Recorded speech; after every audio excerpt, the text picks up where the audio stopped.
Assalamualaikum warahmatullahi wabarakatuh. Perkenalkan, saya Cynthia Agustina. Pada kesempatan saat ini, saya akan mempresentasikan analisis laporan keuangan PT Global Digital Niaga Tbk dengan kode saham beli untuk periode 2023 dan 2024. Berikut adalah 6 bahan kajian yang akan saya bahas. PT Global Digital Niaga Tbk didirikan pada tahun 2010 dan beroperasi melalui Blibli.com. Perusahaan membangun ekosistem digital dengan mengakuisisi Tiket.com, Transmarket, dan Dekoruma, serta melakukan IPO pada November 2022. Untuk kepemilikan mayoritas dipegang oleh PT Global Investama Andalan atau PT GIA sebesar 77%. Pada bab 2, indikator kinerja menunjukkan perbaikan yang signifikan.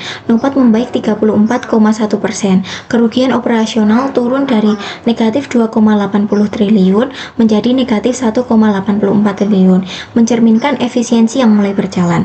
Dari sisi added value, EVA membaik 27% meskipun masih negatif, artinya laju value destruction semakin melambat.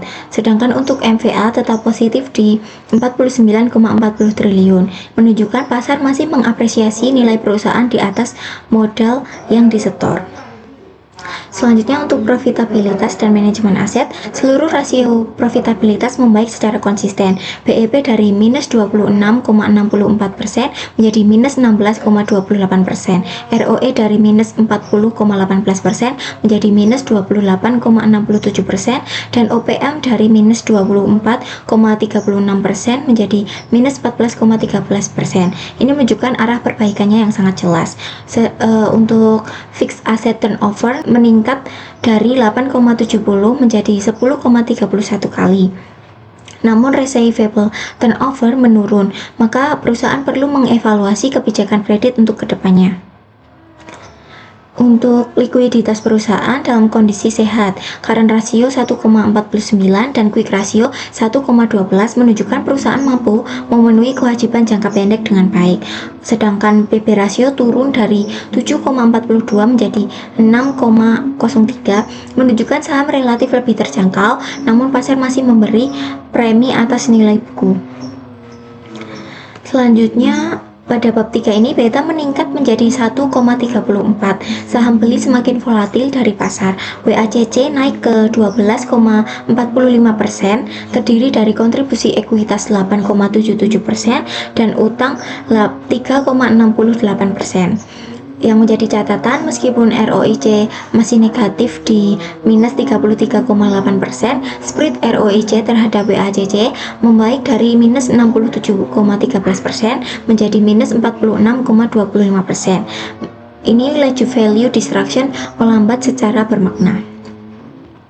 Untuk struktur modal, debt to capital ratio stabil di kisaran 39%, mencerminkan keseimbangan pendanaan yang terjaga. Kondisi ini sesuai dengan pecking order theory karena belum ada laba ditahan. Perusahaan memprioritaskan ekuitas baru via MESOP dan PMTHMETD, baru kemudian utang jangka pendek. Untuk kebijakan dividen, PT Beli tidak membagikan dividen kepada pemegang saham induk karena masih mencatat rugi bersih 2,53 triliun. Melalui signaling teori, ini memberi sinyal negatif jangka pendek, namun sinyal positif jangka panjang. Seluruh dana direinvestasikan untuk mengembangkan ekosistem digital demi menciptakan nilai yang lebih besar di masa mendatang. Secara keseluruhan, PT Beli berada dalam tren perbaikan yang konsisten meski masih pre-profitability. Fundamentalnya membaik, tinggal menunggu eksekusi strategi membuahkan hasil.